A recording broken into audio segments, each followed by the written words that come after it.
recording this, it's Sunday night, Easter Sunday. Don't know if you guys celebrate Easter, but if you did, happy Easter to you. Hope you had a good one and had some yummy food to eat.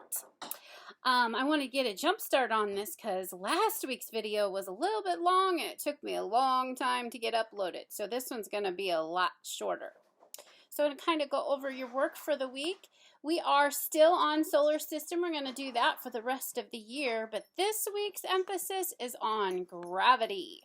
Your space science vocabulary is still there, so do another 2 words this week. You should be getting on maybe the last 2 words, so you should be getting that done and getting that turned into me.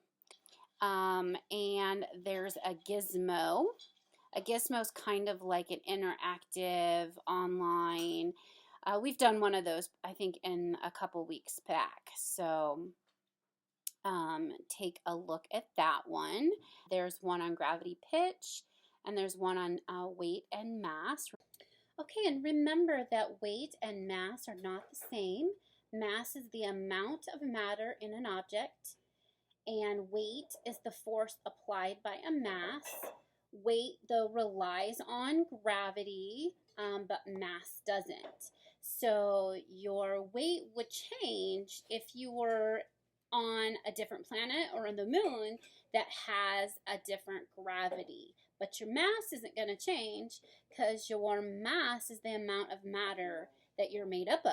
And that doesn't change regardless of whether you're here or at the moon. You're still made up of the same stuff. So your mass would stay the same, but your weight would change because it is taking into consideration that force of gravity that's pulling down on you as well. In addition, we have, checking it out here, a foldable. There is a gravity foldable. There is a hands-on activity on gravity.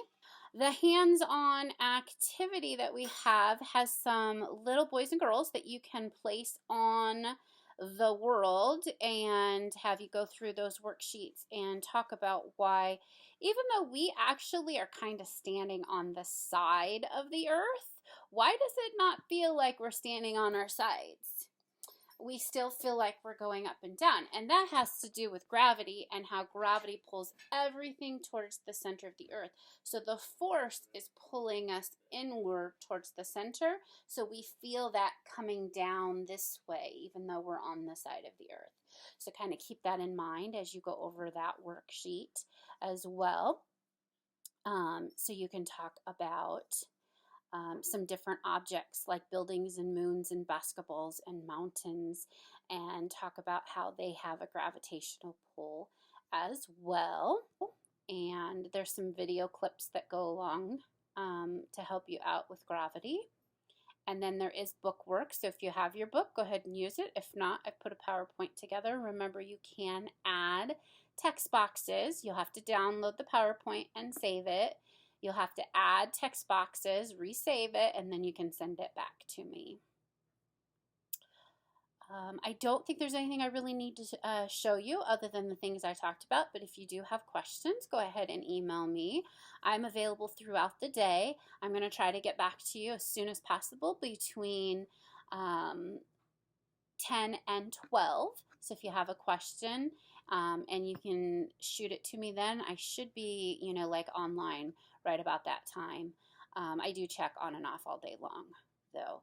And because I'm getting your stuff together. We do still have staff meetings, I still have team meetings, and I still have department meetings, but most of those take place afternoon. So yeah, 10 to noon is about the best time if you're wanting a quick response from me. So you guys have a good week. I hope everything's going good for you. Talk to you later. Bye-bye.